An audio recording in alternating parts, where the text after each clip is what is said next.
Olá, estamos no ar com mais um episódio do podcast Pode Ser Franca. Esse podcast que é destinado a você, empreendedor, ou a você também que sonha em empreender e a nós, clientes.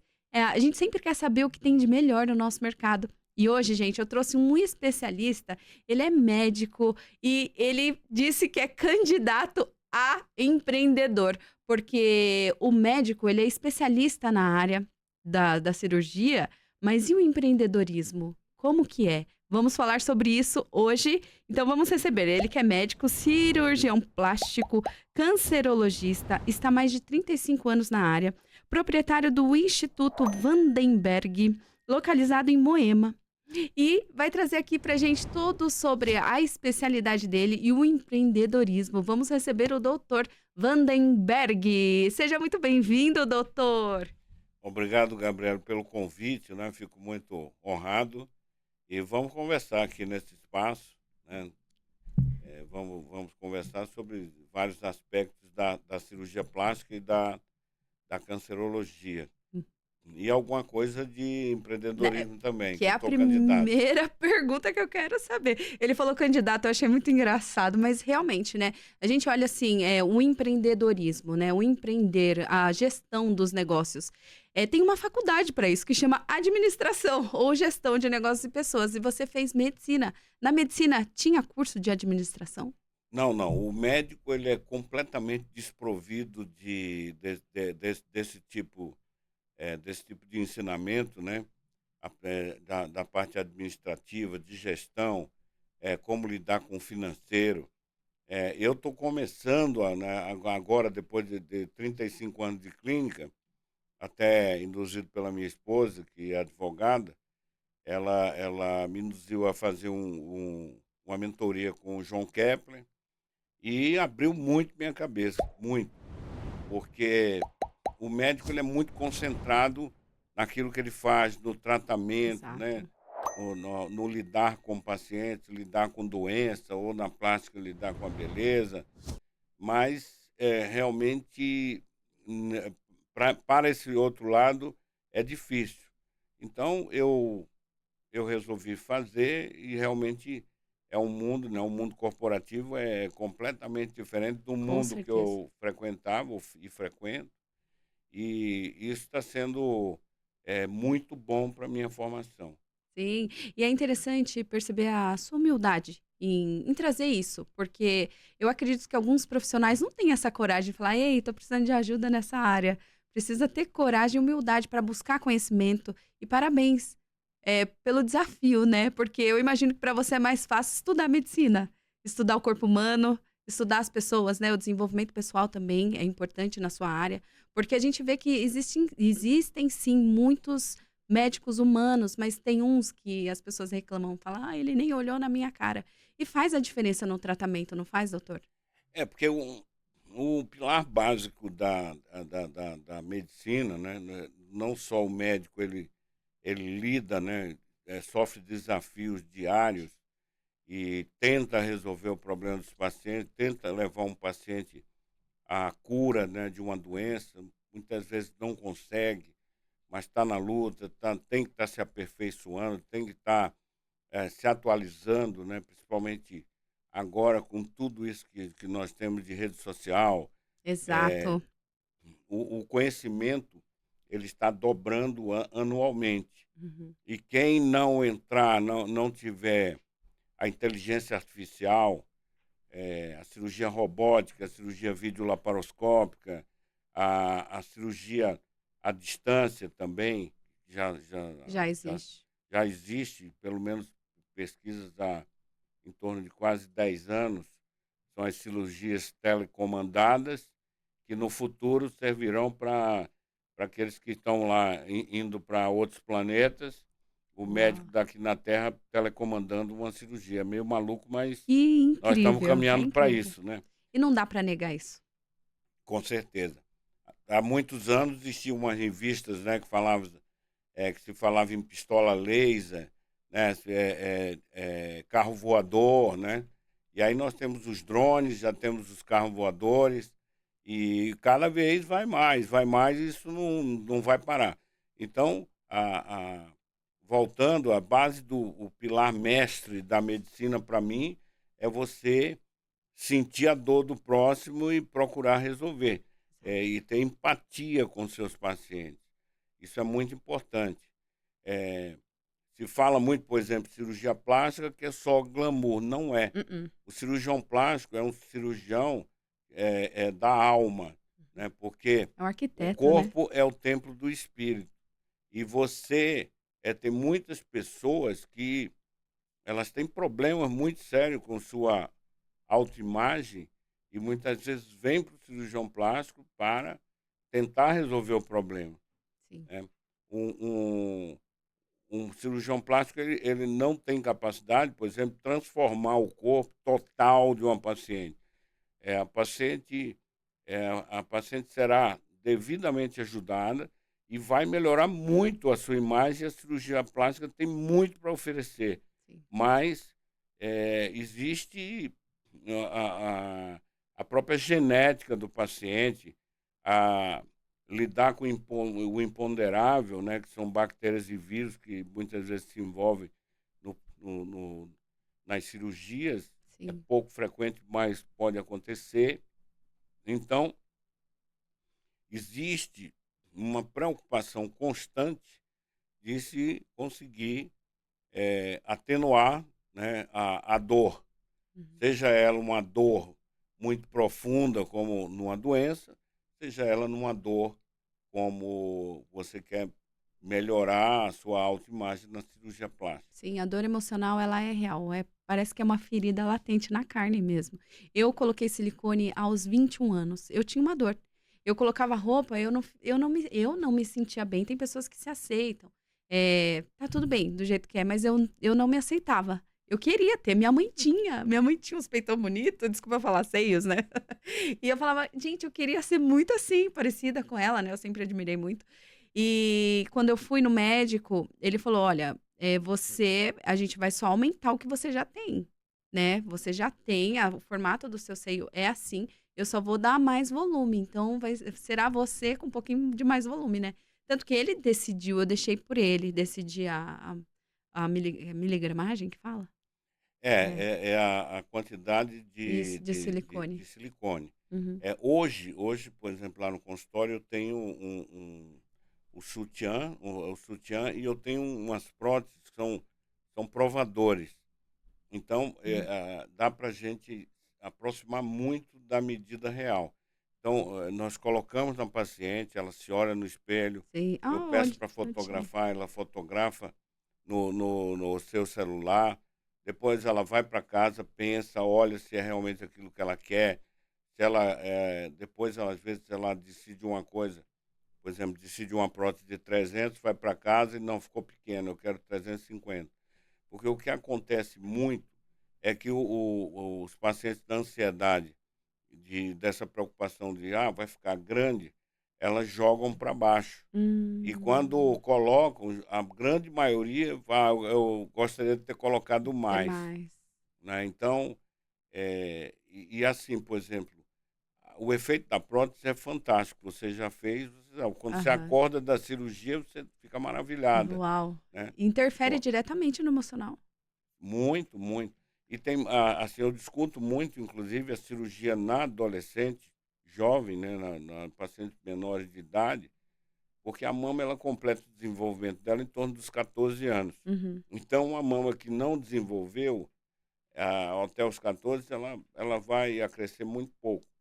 Então, essa paciente ela fica sofrendo bullying na escola, ela fica complexada e daqui a pouco torna-se um problema muito sério. Com certeza. Então, há uma necessidade de correção disso aí, e é muito simples. Quer dizer, não vamos também banalizar. É uma Claro. cirurgia que tem que ser feita por profissional competente, profissional da cirurgia plástica, né? E que tenha critérios, que tenha formação, para poder oferecer o melhor para essa paciente. E você trouxe um ponto muito importante, na adolescência parece que os bullings, né, parece não, é real. Eles trazem essa ferida emocional tão latente que na vida adulta prejudica e tem muitos adolescentes que se matam por conta de não se sentirem aceitos, né. Então, se você consegue resolver o problema ali, não é uma cirurgia que vai colocar a vida daquele adolescente em risco, estudando tudo, aquela adolescente, né? É viável, sim. E eu concordo com isso também. Por exemplo, na orelha em abano, né? Sim, A pessoa, a criança, quando ela completa 8 anos, a orelha completa todo o seu desenvolvimento, em torno de 8 anos. Então, a otoplastia geralmente está indicada a partir dos 8 anos. Então, essa criança ela é muito judiada na escola, porque os N- colegas não perdoam. não. Eles não Criançada têm filtro. não é mole, não tem filtro. Aí fica chamando de orelhudo, de dumbo e outras coisas mais. Elefante, mas não sei o quê, que é orelhudo e tal. E aí essa criança vai ficando com complexo, ela vai ficando, vai se retraindo e Sim, tal.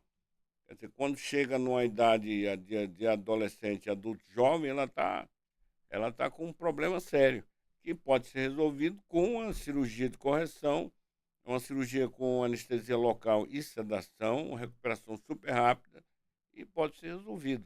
Então, assim, o conselho que eu dou para os pais é que observem seus filhos e hoje, né, infelizmente, no corre-corre do dia a dia, eh, os pais trabalham, têm uma carga muitas vezes de trabalho muito grande e esquece um pouquinho de olhar o filho. exato. Mas disponha de um tempo para observar esses detalhes e se notar e tiver condição de contornar, procure contornar porque você está fazendo um bem enorme para eles. Exato. E a criança, ela quer ser atendida, ela quer ser vista, né? Também pelos pais. É uma das maiores necessidades de se sentir aceita e amada pela sociedade, pelos amigos, seja por quem for, né? Eu acho que a maior necessidade do ser humano é essa, de se sentir aceito e amado. Exatamente, exatamente. E infelizmente hoje, no dia a dia, né, os pais estão substituindo a educação doméstica por educação escolar. Então a criança é educada na escola pelos professores. E nem Uhum. sempre existem professores 100%. Então,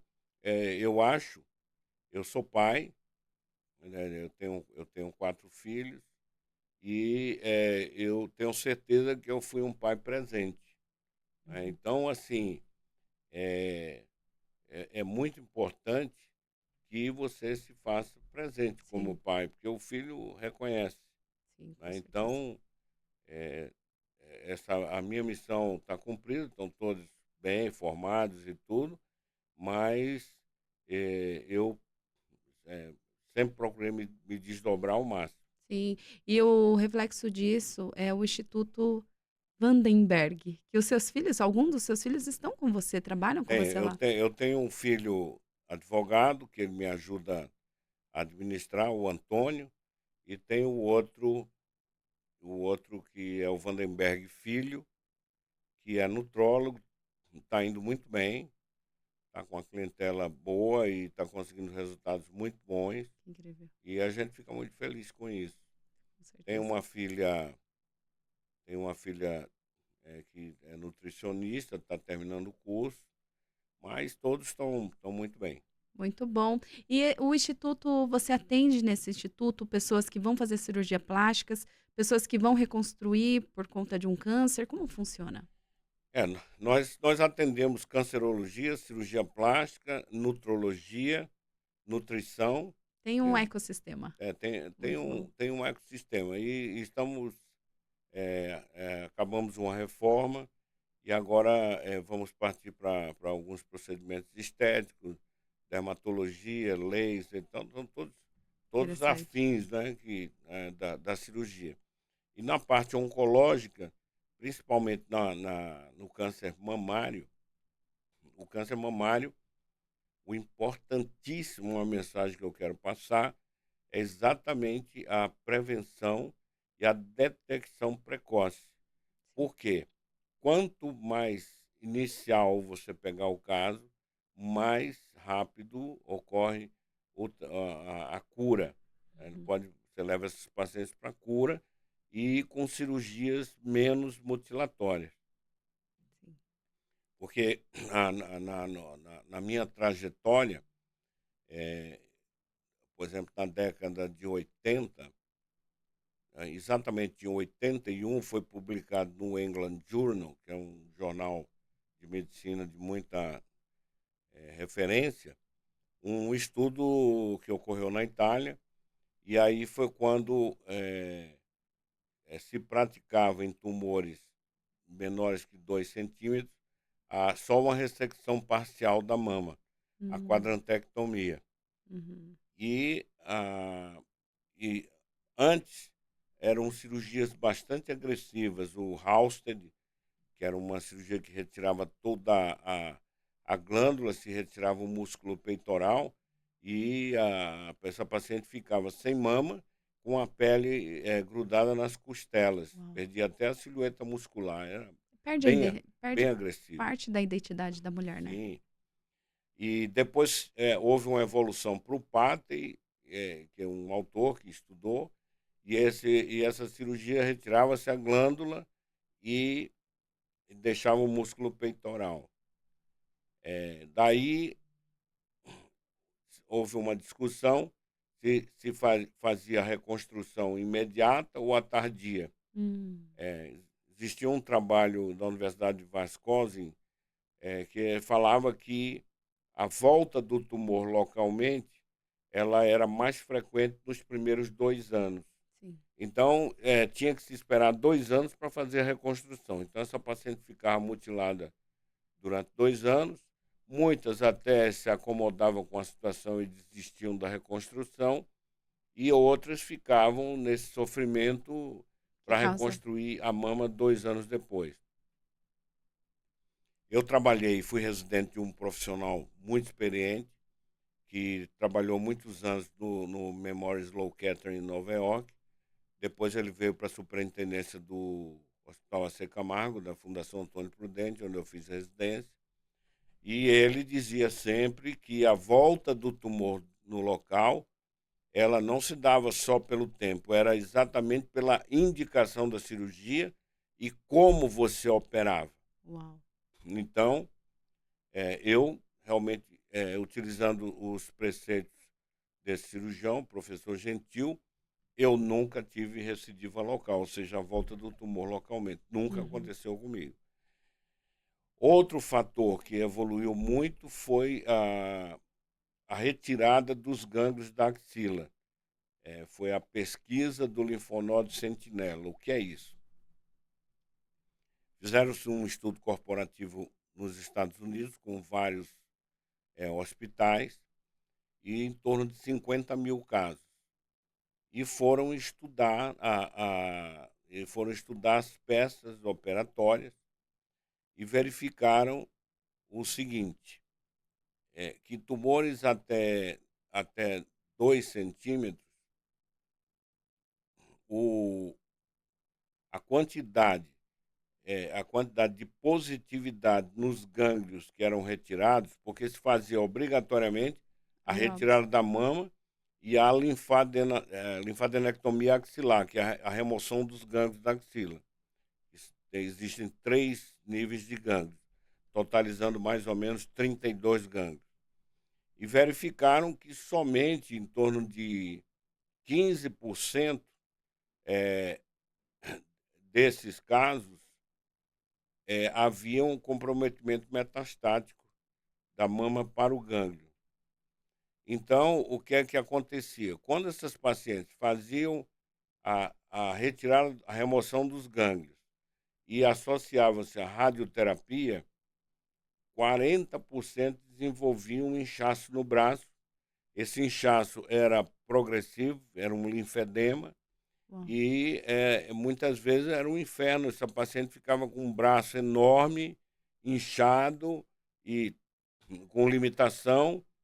E o que é que chegaram à conclusão? A gente está tratando essas pacientes demais. Uhum. Nós estamos Em fazendo excesso, né? um overtreatment. Então, com a pesquisa do linfonodo, o que é que eles fizeram?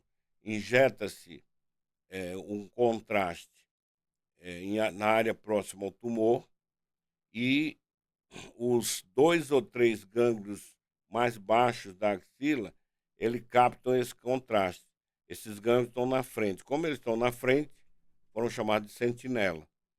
Então, se desenvolveu um aparelho, uma canetinha para detecção exatamente da radioatividade e faz-se a pesquisa na axila durante a cirurgia.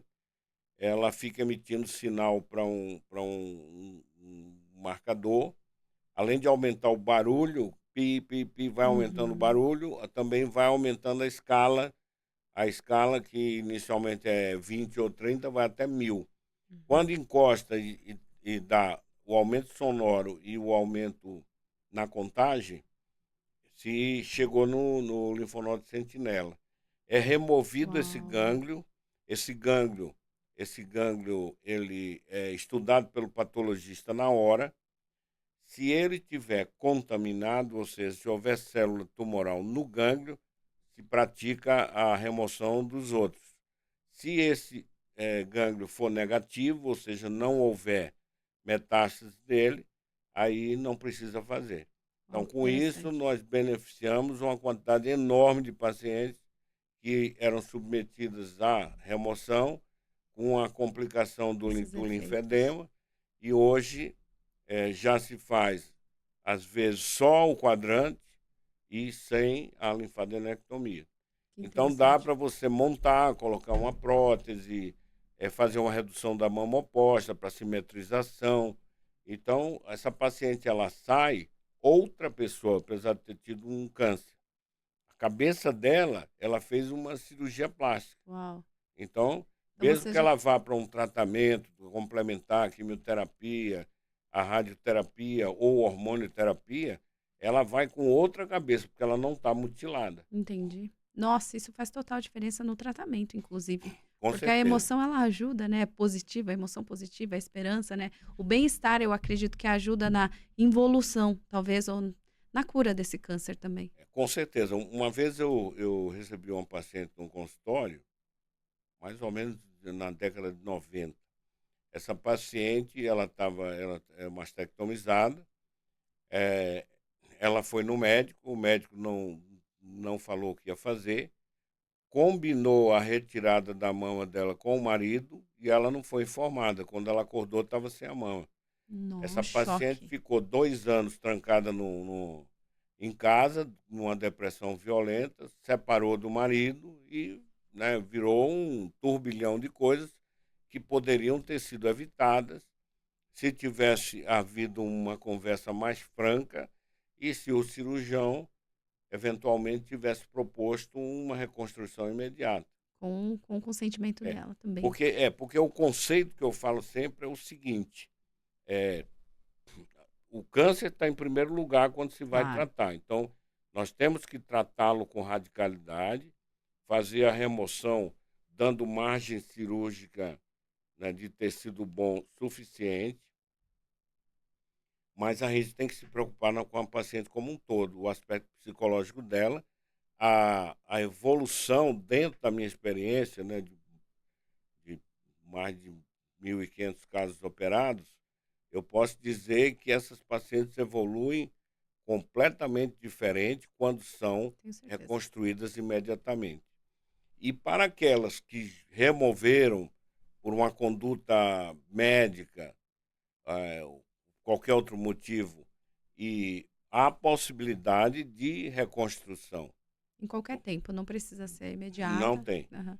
Nós dispomos das próteses de silicone, existem umas próteses hoje que chamam próteses de dual lumen, que elas são, ela tem um reservatório preenchido por silicone e outro reservatório não tem nada, ele é conectado numa borrachinha, fica embaixo da pele e nós injetamos soro e esse soro vai para Hum, dentro do reservatório, vai dilatando, dilatando, dilatando, para chegar no tamanho que a gente quer. que interessante. Então, chegou no tamanho que se quer, deixa lá e a paciente está com a sua mama reconstruída e simetrizada com a outra oposta. Sim. E existe também os retalhos, chamados retalhos miocutâneos, ou seja, de pele e músculo. É muito frequente a gente usar o músculo reto abdominal, ele fica preso na ilha de pele. Numa plástica de abdômen, a gente faz uma ilha de pele do umbigo para o púbis, essa ilha de pele é removida, né? Sim. E Que é aí, aquela flacidez? para corrigir a flacidez, Uhum. principalmente De inferior. estrias. Então, essa ilha de pele, ela fica presa no músculo para manter a irrigação e ela é rodada para o tórax. Então, nas condições que não se consegue reconstruir com prótese, esse retalho miocutâneo ele funciona muito bem.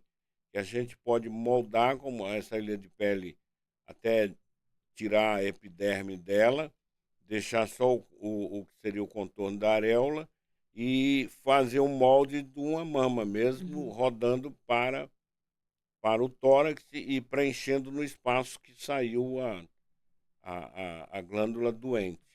Então, os resultados ficam muito bons, eu tenho resultados muito bons e as pacientes ficam muito satisfeitas. Uma das coisas que interferiu muito na minha satisfação eu não tive uma satisfação de 100% da minha cirurgia, porque eu tenho problema com hipercicatrização, né? A minha cicatriz ela fica mais elevadinha, dá aquela, como que é o nome? Sumiu? Hipertrófica. Tem um nome que a gente usa também, Não, tem o queloide. queloide, Tem o isso. queloide, que esse queloide é uma cicatriz mais grossa, né, Uhum. resistente, ela não responde, A minha é assim. ela não responde, mas existe a cicatriz hipertrófica, que é uma cicatriz um pouco mais grossa do que o usual. Então, Agora eu fiquei em dúvida. existe uma diferença. Sim, O queloide, ele se mantém por muito tempo. Pacientes que têm tendência a queloide, sim. às vezes, quando na adolescência, na primeira espinha que desenvolve, ela vira um nódulo de carne aqui no rosto, que é o queloide. Então, E tem como minimizar não isso? se resolveu ainda, isso é um grande desafio em cirurgia plástica Uhum. e em qualquer Sim, cirurgia, claro. né, que você tem que incisar e vai ficar a marca. É, Se tenta fazer uma ressecção da cicatriz e uma radiação superficial que é feita no outro dia, a beta-terapia. Existe injeção de silicone e existe também as fitas siliconizadas Sim, essa eu já ouvi para falar. manter manter essa cicatriz mais plana. Sim, São os recursos que se dispõem, mas infelizmente em torno de 20% não responde. E isso certo. é muito ruim. Foi um dos fatores que eu não quis mexer na auréola. Falei, eu não vai que fica essa cicatriz bem na auréola, porque ela tá bem escondidinha, então tá tudo bem. Mas na auréola eu acredito que eu não ia gostar muito. E o senhor é conhecido também por reconstruir, não. Como que eu posso dizer? Receber casos que não deram certo, muito certo. É, fazer essa reconstrução de cirurgias que o resultado talvez não tenha sido. Como eu venho de uma formação oncológica, né? Uhum, Então, na cirurgia oncológica, a gente lida com tumores grandes, muitas vezes, envolvendo as mais variadas partes do corpo. E aí você não, tem que remover e você tem que reconstruir. Eh, os sarcomas de partes moles, os melanomas, que é um tumor de pele mais agressivo, o próprio carcinoma base celular, espinocelular de pele, às vezes ele pega muito região do rosto, couro cabeludo. Então, a gente tem que desenvolver uma base reconstrutora muito grande. aham, E aí, isso a gente emprega também na cirurgia plástica no dia a dia, sim. porque muitas vezes a gente tem casos de pacientes que querem aumentar o bumbum, né? Uhum. Bumbum brasileiro, existe É aí que eu queria chegar. uma cirurgia que é chamada nos Estados Unidos de Brazilian Buttock Surgery. É a Uau, cirurgia do bumbum brasileiro, porque o o bumbum bumbum tão brasileiro desejado, né? é exportação, né? A europeia e a americana geralmente tem um bumbum para dentro, não muito Aham. ressaltado. A brasileira que dispõe né, desse... Avantajada no bumbum, né? Então é mais qualificada nesse ponto. Então, na ansiedade de se aumentar o bumbum, muitas vezes os pacientes vão atrás de cantos de sereia e vão colocar hidrogel, Uau. que é um gel sintético, e o metilmetacrilato. O metilmetacrilato é uma resina acrílica líquida que ele pode, em contato com ar, a gente confeccionar, moldar dentes na odontologia É bem provisórios. rígido. Ele fica rígido. Uhum. Mas é diferente da resina que a gente já está no bumbum, que essa permanece líquida. Tá. E, é utilizado em ortopedia e várias coisas. Então, desenvolveram essa resina líquida, mas o grande problema é que você vai colocar uma resina acrílica, muitas vezes você vai injetar 100, 200, 300 ml para ter um aumento satisfatório. Então, o risco é muito grande. Sim. No hidrogel, se houver uma porta para a entrada de uma bactéria, é problema sério. Eu estou agora mesmo com a médica de Portugal, que ela fez contato comigo, que há 3 anos ela injetou hidrogel no bumbum, esse hidrogel migrou para as coxas, Nossa. infectou, ela ficou 4 meses internada na UTI e deu muita sorte de escapar com vida. Teve que fazer várias incisões para drenar não só o hidrogel, mas também o pus que se formou em volta e tudo. E ela, aí como recurso inicial, ela tatuou várias partes do corpo, da coxa, do Para bumbum, disfarçar. mas ela está com um defeito sério agora e ela precisa de projeção e a gente está estudando o caso dela para ver se há possibilidade de se ajudar. Porque o hidrogel, ele agarra no tecido também, aí tem que tirar tecido, hidrogel, Exatamente, o aí fica metacrilato também. o metacrilato É. também. E antigamente se fazia, não é muito divulgado, mas em algumas populações, como por exemplo em travestis, eles usam muito silicone líquido industrial.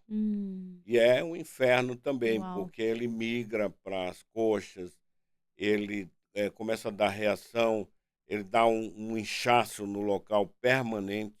Porque é um invasor, né? O corpo. Muitas vezes fica o membro inferior como um linfedema de elefantíase, entendeu? Pode embolizar, pode dar embolia renal, embolia pulmonar. Então, assim, o que eu acho é que havia uma necessidade de se fazer o maior número de campanhas de orientação à população, porque eles vão atrás Da fórmula mágica. da fórmula mágica, proposta muitas vezes por profissionais não médicos, que não têm muita experiência, até por profissionais que não têm nenhuma formação, Sim, que é o se caso que a dizem gente viu recentemente. esteticistas, não é? E aí começam a manipular essas substâncias que são altamente nocivas para o corpo e que levam a complicações muito sérias. E você recebe muito desses pacientes? Não posso dizer para você que é um volume muito grande, mas um volume pelo menos de 5, 6 anos a gente pega e são casos muito complexos Uau. para você conseguir restituir a forma desse tecido, né? E você imagina uma paciente que ela fez uma situação dessa, ela tem que debridar, fazer um debridamento, corta a pele e tudo, depois fica com aquele afundamento no local, e aí precisa... É uma deformidade, né? É uma deformidade. Eu vi na TV uma moça que colocaram esse metacrílico, acredito, Metacrilato. na boca. Na boca, Ela teve- essa foto foi foi bem. Era para ser aquela outra substância que é do nosso corpo mesmo. Atualmente, digamos assim, o menos problemático é o ácido hialurônico. Isso. Aí colocaram, Então, colocaram metacrilato. ela O ficou deformada. metacrilato foi usado em pequena quantidade para preencher o suco, esse suco O aqui bigodinho nasogeniano. chinês, né, que a gente O fala. bigode chinês. Não pode falar isso. Então, mas hoje, assim, tá se dando preferência, Uhum. exatamente pelas essas complicações, ao ácido hialurônico. Ele é absorvido mais rapidamente, mas existem algumas preparações que tornam essa absorção mais lenta. E voltando ao bumbum, eu sempre digo o seguinte: você quer aumentar seu bumbum? Muito mais seguro você procurar um profissional. Tem também que ver se esse profissional tem experiência com cirurgia de glúteo, porque é uma cirurgia que é feita para gente grande, né? Para quem tem experiência, porque a prótese ela é colocada dentro do músculo, o glúteo maior, que é o mais superficial. Ela tem, esse músculo tem uma espessura de 9 milímetros. A gente incisa, e mais ou menos com 3 milímetros a gente começa, dentro do próprio músculo, a formar o espaço que vai ser ocupado pela prótese. Sim. E depois tem que se suturar onde foi incisado, para que a prótese ela fique No local num adequado. pocket, né? Ela fique num espaço preenchido com uma sutura firme, para não dar herniação. Quando a gente vê muito no carnaval pessoas passistas, né, sambistas e tal, com aquela prótese pulando, né? Na realidade, ela saiu do músculo, ela está no subcutâneo. Ela tá no lugar. Então, o subcutâneo, ele não dá pressão suficiente, tem a ação da gravidade e o próprio peso da prótese. Então, faz com que essa prótese vá caindo. Então, dá um resultado muito ruim. Mas, sendo colocado por profissional que sabe colocar, que tem experiência, é fantástico, é um resultado fantástico. Sim, eu tenho uma prima que colocou. Tá bonitona. Tá bonitona? Tá. Pois é. Doutor, o silicone, né? O silicone, eu vi umas notícias aí alguns anos atrás daquela doença do silicone. Me deu um certo pânico, inclusive. Só que eu pensei, meu Deus, eu não tô a fim de tirar meu silicone. Como que você orienta essas pacientes que têm silicone, que ouviram falar também dessa doença do silicone? O que é essa doença? Como pode ser causada? Essa doença do silicone, ela ocorre em alguns pacientes que desenvolvem uma reação antígeno-anticorpo, e essa reação é muito intensa, e ela começa a endurecer o local. Uhum. Ah, ela tem É, é, é sinais. diferente da formação da cápsula, Ah, porque tá. a prótese ela é um corpo estranho, né? Uhum. Quando ela é colocada, o organismo se defende e começa a mandar células de defesa para bloquear esse corpo estranho. Sim. Então, forma-se sempre uma membraninha em volta de toda a prótese que é colocada. Quando essa membrana ela vai adquirindo outra espessura, ela vai engrossando e formando uma carne mesmo em volta, ela começa a represar a prótese e ela vai ficando endurecido, dói e tudo. Isso se chama contratura capsular. Tem Então, sintomas começa a dar sintoma. perceptíveis. Esse nível de contratura foi medido por um cirurgião, e é uma contratura de Baker, que varia de 1 a 4. 1 Uhum. moderado, 2 levemente forte, 3 e 4 já são contraturas mais fortes, que a mama fica endurecida, ela começa a ficar diferente da outra, Uhum. e chama-se assimetria, né? Começa a ficar assimétrica, e aí há uma necessidade de fazer essa remoção, tirar a prótese. Geralmente, quando a prótese é colocada atrás da glândula, que em 98% dos Sim. casos existe essa indicação, se remove essa cápsula, e se a prótese é recente, em torno de 3, 4 anos, a gente troca a posição, coloca atrás do músculo Tá. peitoral. E aí se resolve o problema. Já a doença do silicone é uma reação que ela é progressiva, mais intensa, e essa paciente ela começa a responder como se fosse um linfoma de pele, como se fosse um tumor do sistema linfático de pele. Ela forma nodulações, ela fica endurecido também no local, avermelhado. Graças a Deus, essa reação é em cada 23 mil pacientes. Sim. Então, a Aham. probabilidade de se desenvolver isso, ela é muito baixa. E principalmente pela quantidade de prótese que é colocada diariamente, né? Sim. Não só no Brasil, mas como no mundo inteiro. Certo. E você, aconselha, a troca do silicone em determinado tempo? Quanto tempo é bom se trocar o silicone por um novo? As pessoas confundem prótese vitalícia com garantia vitalícia.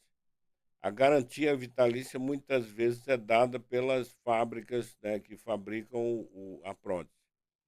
Mas vitalício no corpo, por exemplo, você tem parafusos, haste de titânio, esses são vitalícios. A prótese não. Ela tem um elastômero, quer dizer, são unidades microscópicas, e dentro desse elastômero, nessas próteses agora mais recentes, eles têm 9 camadas microscópicas e dentro tem, não é silicone líquido, é uma geleca, como se fosse uma geleca. Por quê?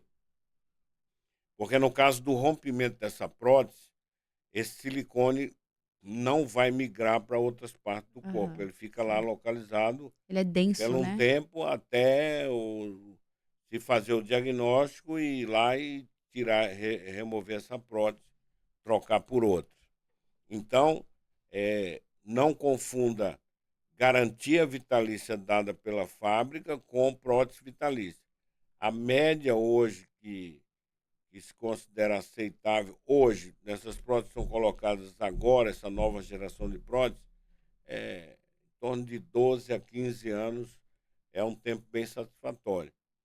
Com os exames agora, principalmente ressonância magnética, a própria mamografia, ao se detectar um sinal de herniação, é um sinal característico na imagem da prótese, aí é um indicativo de que precisa trocar, que o elastômero está se exaurindo e precisa trocar porque essa prótese ela uma hora vai romper e vai colocar o silicone mesmo, a geleca, em contato com o organismo, que não, nem sempre é aconselhável. Certo.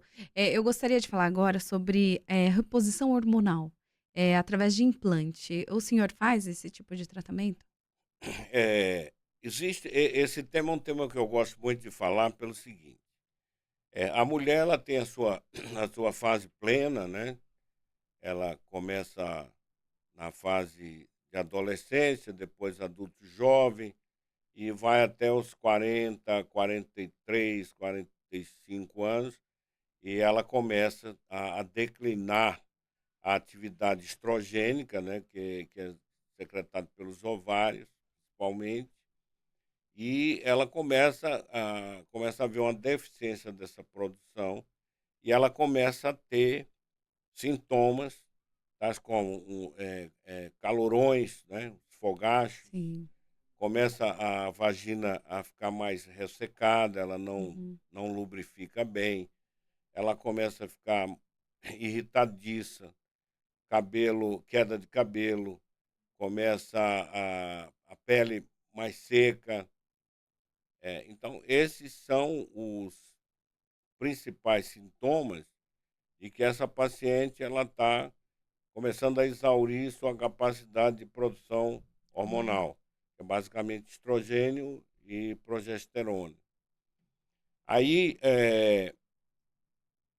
existe uma corrente em medicina, e alguns ginecologistas, alguns cancerologistas são contrários porque eventualmente essa reposição hormonal ela possa induzir ao desenvolvimento de um câncer na mama, nas mamas, ou nos ovários, ou no endométrio, Por conta que é a do parte hormônio? de revestimento interno.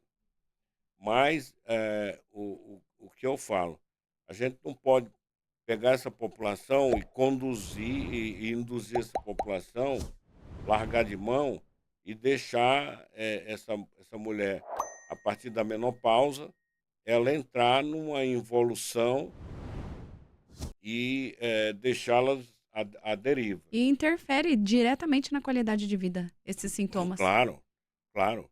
E, inclusive, depressão também, Uhum. que é induzida por Por queda, queda hormonal. por queda de hormônio. Então, assim, as apresentações de hormônio na pele, por gel transdérmico ou mesmo creme, qual é o grande problema? Ela não mantém a concentração no sangue, ela linear. Uhum. Então, na hora que você está colocando, sobe a concentração, aí depois cai, aí você coloca de novo, vai subir, então fica nessa gangorra. A injetável também é outro problema. Você, apesar da maioria desses hormônios, eles terem são preparados nas injeções e soluções oleosas, Uhum. exatamente para Absorção. produzir essa liberação de maneira mais lenta, mas assim, nos primeiros 15 dias está lá em cima, depois vai oscilar muito e vai cair. Por via oral também não é aconselhável, porque quando você toma por via oral, ele vai ser absorvido pelo intestino, vai para a circulação e vai para o filtro hepático. Certo. Então, agride muito ao fígado. Uhum. Então, em 1960, um cientista brasileiro chamado Elzimar Coutinho, que eu era absolutamente fã dele, Elzimar começou a estudar com o laboratório Organon os implantes na década de 60. Então, se você Uau. considerar 60, 2000, são Sim. 40, 40 né? anos de estudos. E mais 23, Aham. 24 hoje. É, 44. Então, nós estamos com 63 anos de estudo e ainda existe preconceito. Uau. Então, o que é que ele desenvolveu? Ele desenvolveu uns tubinhos de silicone, ele dosava os hormônios principais do paciente Uhum. e aí receitava esses hormônios em pellets, esses tubinhos que eram implantados nos pacientes. O único inconveniente é que você fica uma média de 6 a 8 meses, esses tubinhos começam a esvaziar e tem que ser trocados. Aí você tem que incisar, tirar um por um para colocar os novos. E aí, em função disso, passou-se a desenvolver os implantes hormonais absorvíveis. Então, a gente calcula, vai para se coloca isso num programa de computador que chama Hormocalc, coloca-se o resultado dos exames que a gente colheu do sangue e E é o personalizado para cada. personalizado. Uhum. Exatamente. O Hormocalc, ele dá o cálculo personalizado para aquela pessoa. Interessantíssimo. E o laboratório faz os implantes personalizados. Uhum. Então a gente coloca, em torno de 40 dias se faz a primeira dosagem, depois em torno de 4 meses se faz a segunda. E isso melhora muito, muito. O paciente volta a libido, volta a ter lubrificação vaginal, melhora cabelo, pele, humor. Quer dizer, quando as pacientes colocam, elas falam, doutor, o senhor me deu a vida novamente. Novamente. É verdade isso. E você É. salva famílias, né? Porque a mulher com problemas na libido, né? E Acaba. com o homem também não é diferente. O homem não é diferente, porque existe o mito da testosterona induzir câncer de próstata. Ah. E aí o que acontece? a partir dos 40 anos, começa a haver um declínio de produção de testosterona. Então, esse homem que é largado à deriva Ele também, deixa de ser ele viril, né? começa a ter um declínio. E aí, ele começa a ter problema de ereção, e aí ele começa a ficar depressivo, a cintura abdominal, a gordura fica mais acentuada, ele fica mais largado, também pele, cabelo, tudo isso, humor, tem tudo isso, começa a mexer. Com a reposição adequada, pode-se fazer e a pessoa muda completamente diferente. Ó, E outra coisa, o grande, assim, a grande sacada do implante é que ele tem uma liberação que se aproxima muito com a glândula original, sim. como ovário, testículo, suprarrenal. Então, é uma liberação lenta e que é controlada. Então, eu digo sempre, não há mal nenhum em você repor, desde que você seja obediente, é, desde que você faça seus exames periódicos, o médico controle, a cada 6 meses, fazer ultrassom, mamografia anual, é, É todo preventivo, né? fazer, fazer ultrassom dos ovários, alguns marcadores tumorais. Então, isso você faz, além de fazer a prevenção, você está você tá controlando essa paciente adequadamente. E a Exato. vida dela muda. Uma Uhum. paciente que coloca a primeira vez, ela não deixa, ela já, quando começa a ter o declínio hormonal, Ela já ela sente. já sente. Ela já sente, ó, pô, tá, já liga, doutor. Eu tô aqui assim, assim, assim, com certeza caíram as taxas. Uhum. A gente pede realmente caíram. É, Porque a própria mulher ou o homem sente. E outra coisa que acontece com o homem, quando ele começa a ter perda da libido, é, alterações, alterações de ereção, aí vamos compensar na sildenafila e na tadalafila, eita. não é?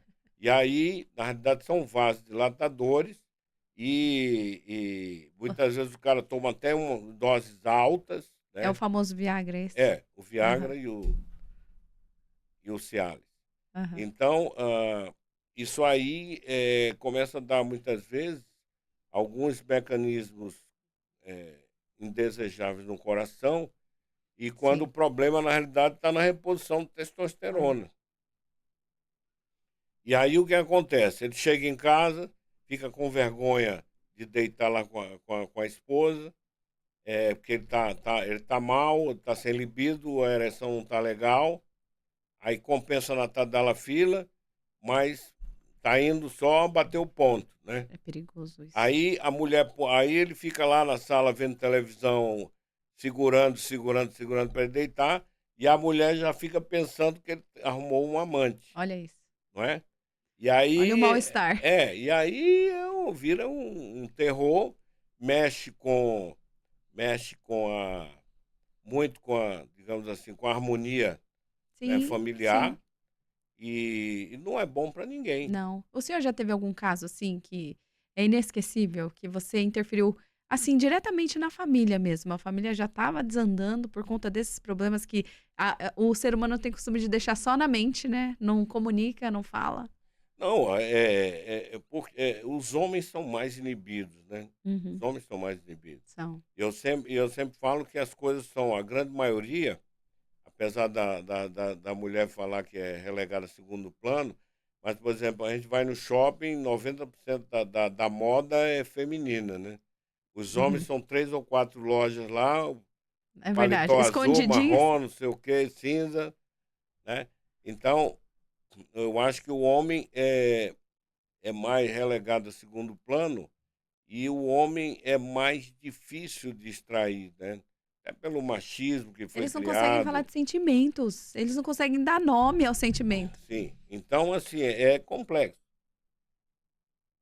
Como orientar esses homens que estão precisando de ajuda? Agora mesmo aqui nós estamos falando, e até as mulheres que estão ouvindo, né? você pode ajudar seu marido. Se tiver acontecendo esse problema na sua casa, procura um médico que tenha essa linha de reposição para fazer, que eu garanto que a vida de vocês vai mudar completamente. Com Essa é a certeza. experiência que a gente observa muito no dia a dia.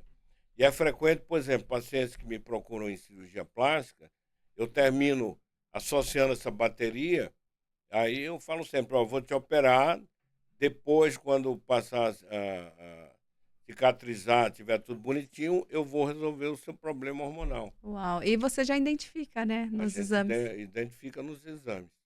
Então, assim, o paciente, ele tem que ser visto como um todo, né? Uhum, Tem que ser visto como um todo. Ele, ele é mente, ele é corpo, ele é espírito, exatamente. é como ele se apresenta, a educação, os costumes, as relações interpessoais, as relações. Hoje você se preocupa muito em se mostrar, né? E você tem que se apresentar bem, As redes porque sociais tá aí o para isso. modelo é esse, né? É. O modelo é esse. É Uhum. sempre que possível hábitos saudáveis, né? Sim. Se combater a obesidade, exercício físico, alimentação, diminuir a quantidade de álcool, né? E você procurar levar uma vida adequada, com alegria, né? Uma vida harmônica dentro de casa, uma vida harmônica no trabalho, né? Sim. Fazer com que sua vida vale a pena. Porque eu digo sempre o seguinte, em termos de longevidade, por exemplo, Mas por hoje a nossa média de vida está é isso que eu ia te perguntar agora. 76 anos. Aham. Mas daqui a pouco ela vai subir mais, até porque a população envelheceu mais, né? Então, o legal é você chegar aos 92, 95. Minha mãe está com 92 anos, Uau! bem consciente, faz tudo e tal. É exatamente isso. Você não chegar aos 90 numa cadeira de rodas carregado, Sendo cuidado. né? Tendo cuidado. E procurar ter hábitos saudáveis. Isso é que realmente interessa. Isso é que vai levar você a uma longevidade saudável. Com certeza, com certeza. Porque todo mundo quer viver bastante, né? Mas qual vai ser a qualidade dessa vida aí, Exatamente. né? A longevidade saudável, ela que eu acho que é o que todo Desejo. mundo quer, né? Exato. Que legal a gente chegar aos 110, Já pensou? né? E com a alimentação que a gente tem hoje, você tem um filho nutrólogo, né? O que que ele vê aí nas pesquisas? Como que tá a alimentação do brasileiro? Será que o brasileiro vai chegar mesmo aos 76 comendo o que tem comido? Infelizmente, a, a- nós estamos hoje com 60% da população com sobrepeso, né? Então, assim, há uma preocupação de que essa população ela, ela trabalhe mais filosoficamente, Na essa parte corporal conscientização. e tenha consciência, né? Uhum, A consciência do tipo de alimentação. exato. Não é que você seja obrigatoriamente vegano ou obrigatoriamente siga uma linha mais radical. Eu acho que você pode ter uma linha moderada, Um equilíbrio, é um né? equilíbrio. Tentar um equilíbrio. Então, e outra coisa, você tem que fazer coisas proporcionais que lhe deem prazer, Uhum, não é? claro. Porque não adianta também você estar com dietas excessivas impostas, tratamentos excessivos impostos, que vão virar um martírio e você começa a ter conflito em relação a isso. E a gente Não é v legal. a gente vê que os idosos, eles não se adequam às dietas que eles precisam se adequar, exatamente por isso, porque ele fala: "Nossa, eu comi a vida inteira um torresmo, agora eu não posso mais comer o torresmo". E eles comem escondido. A minha família tem pastelaria. Os senhorzinhos iam lá escondidos e pedia pastel de palmito. Porque se coloca uma dieta equilibrada, fala: "Ó, come pastel, tudo bem, não precisa deixar de comer, mas come uma vez a cada 15 dias, a cada um mês, né?". Porque essa coisa da restrição causa a não aderência do tratamento. Pois é, mas é um negócio interessante. Você falou em banho, em torresmo, né? Uhum.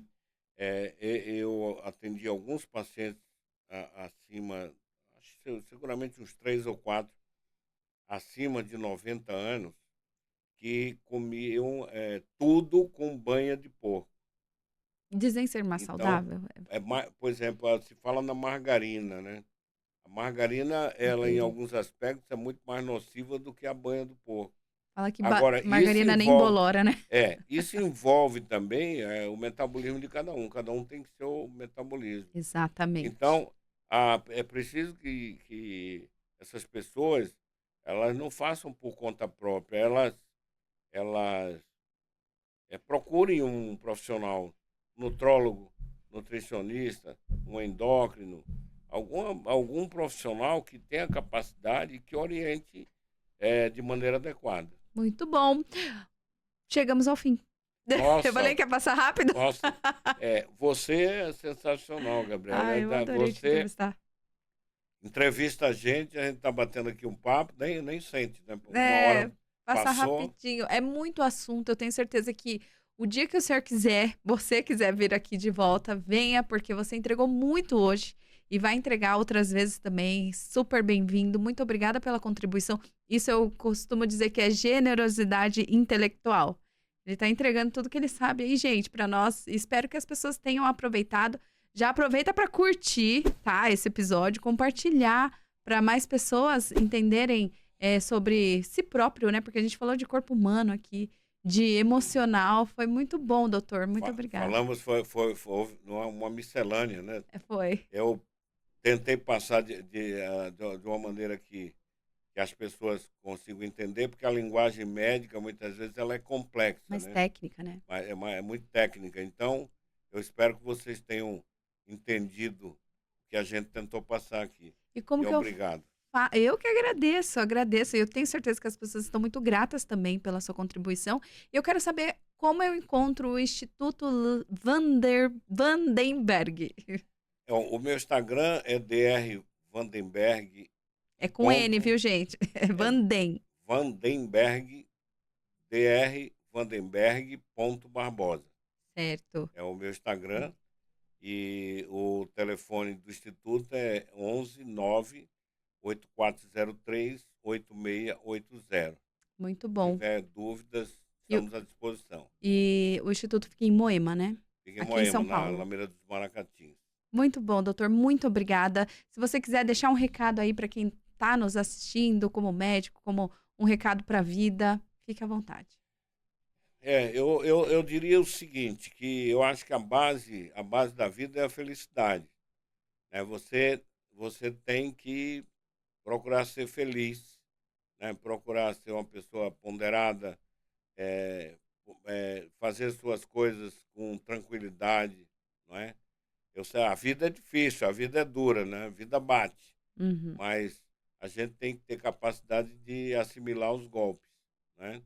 Não, nem tudo exatamente. são flores, nem a cor é azul, né? Mas quanto mais a gente trabalhar a mente para que a gente possa desempenhar um papel, né, na sociedade da melhor forma possível, que você seja um bom pai de família ou uma mãe, né, que seja uma grande mãe, que se desdobre com seus filhos. Por outro lado, seus filhos, né, respeitem os pais, isso é bíblico, né? Exato. E eu acho que a gente vai contribuir cada vez mais para um mundo melhor. Muito bem. Eu concordo com tudo isso que você falou. Muito obrigada, viu? Obrigada a Obrigado. você que ficou até o final e até o próximo Pode Ser Franca. Tchau, galera!